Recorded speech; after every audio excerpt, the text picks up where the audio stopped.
Hello students, good morning. Class 5th. This is your UT2 chapter 1 of moral science. That means UT2 में जो first chapter आ रहा है moral science का is a heap of gold. Gold everyone knows, gold होता है सोना and heap का मतलब होता है बहुत ज़्यादा क्वांटिटी में, बहुत सारा, मतलब इकट्ठा जो होता है जिसकी बहुत ज़्यादा क्वांटिटी होती है उसको हम कहते हैं हीप ऑफ गोल्ड, मतलब बहुत ज़्यादा क्वांटिटी में gold. Okay, now first we'll read the chapter, the explanation, and after that on the basis of the chapter I will give you some exercises. आपको पता है आपकी मॉरल साइंस की book नहीं है, तो ये जो chapter I am sending through the video and through the PDF, तो आपको अच्छे से रखना है, खुद घर पर रीड करना है, और जो एक्सरसाइजेज आई विल गिव वो आपको अच्छे से रीड करके अच्छे से लर्न करने हैं. Okay, now let's start the reading. Dharmadas was a man of virtues, as his name suggested. His father had given him a lot of wealth. Dharmadas, नाम से ही हमें समझ में आ रहा है धर्म. धर्म क्या होता है? मतलब जो लोग बहुत ज़्यादा पूजा पाठ में होते हैं, अपने धर्म के प्रति बहुत ज़्यादा लोग डेडिकेटेड होते हैं. उनके नाम से हमें ये समझ में आता है धर्म. एक मैन की स्टोरी है जिनका नाम है धर्मदास. तो उनका जैसे नाम है वैसे वो बहुत ही एक अच्छे इंसान थे और उनके पास बहुत ज़्यादा वेल्थ मीन्स बहुत ही ज़्यादा धन दौलत, बहुत पैसे वाले थे वो. He used to spend a lot of it to help others.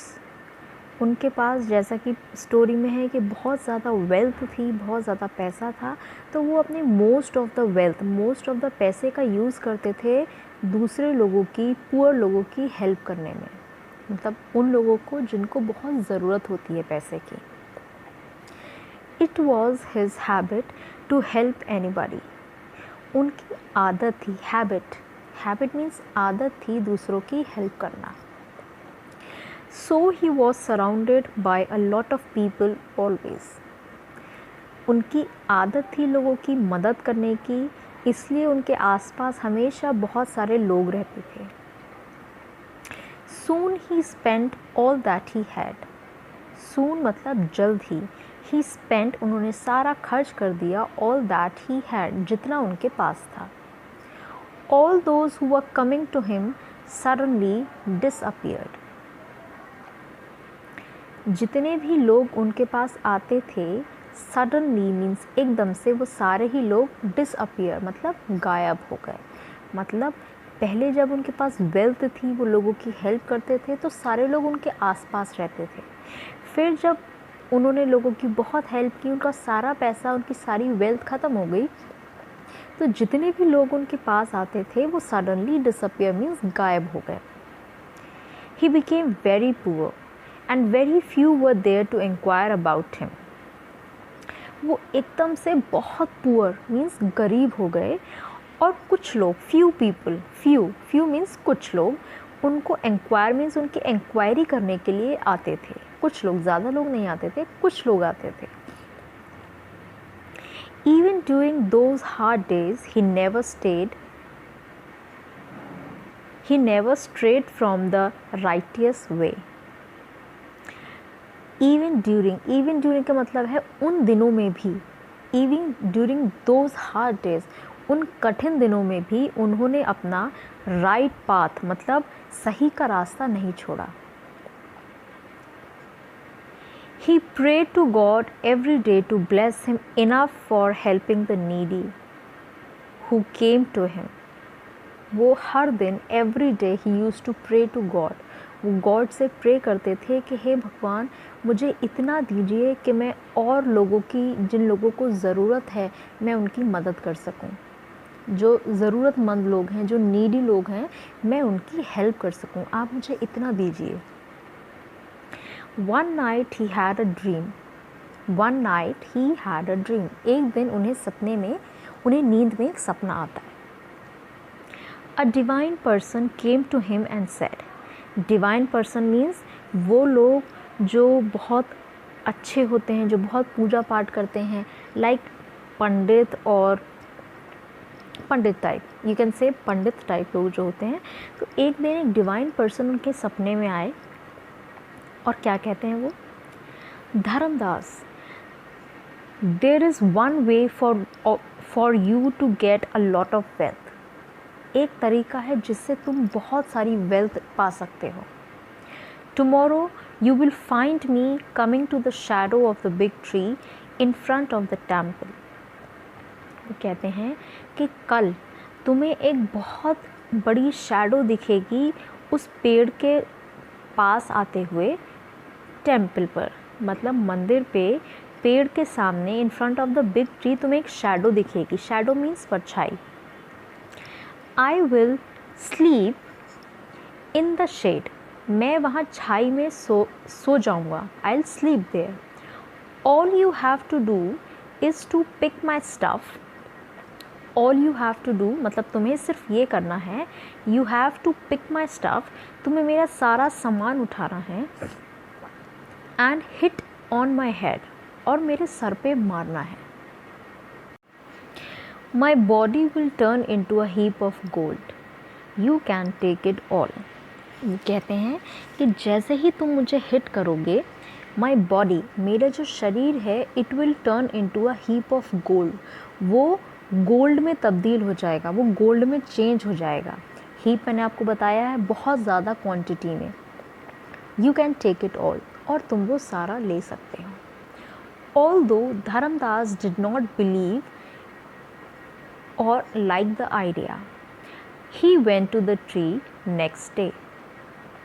Although को मतलब होता है जबकि धर्मदास को वो आइडिया बिल्कुल पसंद नहीं आया था, he went to the tree, वो ट्री के पास जाता है next day. True to the word a holy man came there, जैसा कि उस डिवाइन पर्सन ने कहा था कि मैं वहाँ आऊँगा और मैं वहाँ पे सोता हुआ तुम्हें मिलूँगा, वो बिल्कुल सच होता है। वो जो होली मैन होते हैं, जो डिवाइन पर्सन होते हैं, वो वहाँ पर ही होते हैं। He was rather tired of a long walk. As soon as he reached the shade of the tree, he put aside his stuff and the long sack he carried and went to sleep. जो Holi person होते हैं, जो divine person होते हैं, वो बहुत लंबा रास्ता तय करके आए थे। तो वो जैसे ही ट्री के पास पहुंचते हैं, वो अपना सामान रखते हैं साइड में और वो शेड के नीचे जाके सो जाते हैं। Dharmadas recognised him as the man in the dream. जैसे ही धर्मदास पहुंचता है, वो उनको एकदम से पहचान जाता है, रिकग्नाइज कर लेता है कि ये तो वही हैं जो रात मेरे सपने में आए थे। Nobody else was around, nobody मतलब आसपास कोई भी नहीं था। He could easily hit the sleeping man and take the gold, all his worries would be over. वो ईज़िली जो आदमी वहाँ सो रहा था, जो होली मैन सो रहा था, वो उसको मार के सारा सोना ले जाता और उसकी सारी परेशानी हल हो जाती। But he would do nothing of that sort. Attacking another person is violence, even it permitted by the victim. लेकिन उसको वैसा कुछ भी नहीं करना था, क्योंकि attacking another person is violence, किसी भी दूसरे पर्सन को मारना वायलेंस होता है, हिंसा होती है। Even it permitted by the victim, चाहे वो आपको किसी ने कहा हो कि आप मुझे मार सकते हो। he would not do that, not even for the entire wealth in the world। वो ये चीज़ कभी भी नहीं करता, चाहे उसको पूरे वर्ल्ड की वेल्थ, पूरे वर्ल्ड का पैसा मिलता। He sat there looking at the face of the sleeping man for several hours। वो धर्मदास जो था, वो उनके पास जाके बैठ गया और घंटों तक वो जो होली मैन सो रहे थे, उनकी शक्ल देखता रहा। Finally the holy man woke up। जब वो उठते हैं, he asked with amazement, why? You had a chance of a lifetime. Don't worry, I will give you another chance। वो उनसे कहते हैं why? तुमने ऐसा क्यों किया? तुम्हारे पास एक चांस था, कोई बात नहीं, मैं तुम्हें एक और मौका देता हूँ। Dharmdas said, no master, even then I am not going to do a wrong thing. मैं फिर भी कोई गलत काम नहीं करूँगा। Instead, why don't you come to my house and have a frugal meal. वो उनसे कहते हैं, क्यों ना आप मेरे घर पर आएँ और एक बढ़िया सा खाना खाएं। You have not eaten for several hours now. आपने बहुत घंटों से कुछ नहीं खाया है। The holy man smiled. He got up to leave. Dharmadas touched his feet with the blessing word, you will soon be prosperous. जब वो कहते हैं कि आप मेरे घर आइए और खाना खाइए, तो जो होली मैन होते हैं वो हंसने लगते हैं। जब वो खड़े होते हैं जाने के लिए, तो धर्मदास उनके पैर छूता है। तो जो होली मैन होते हैं वो धर्मदास को ब्लेस करते हैं, दुआ देते हैं, you will soon be prosperous, जल्द ही तुम्हारे पास बहुत ही धन दौलत होगी। The man gave him the sack he was carrying, in another moment he was gone. जो होली मैन एक झोला लेके अपने साथ घूम रहे थे, वो झोला वो धर्मदास को देते हैं और एकदम से वो गायब हो जाते हैं। The good man's amazement was doubled when he saw that the sack was full of gold coins. Dharmadas जो होते हैं वो जैसे ही उनका सैक, जैसे ही उनका बोरा खोलते हैं, वो एकदम अमेज रह जाते हैं, हैरान रह जाते हैं। क्यों? क्योंकि उस थैले में, उस बोरे में गोल्ड कॉइन्स थे। Okay students, chapter is over. The moral of the chapter is कि हमें हमेशा अच्छा काम करना चाहिए। हमें कभी भी वायलेंस, लड़ाई झगड़ा, गलत काम नहीं करना चाहिए। चाहे कोई हमसे कहे कि तुम ये गलत काम करो, फिर भी नहीं। Okay, now you will do some exercises जो आपको PDF में मिल जाएंगी।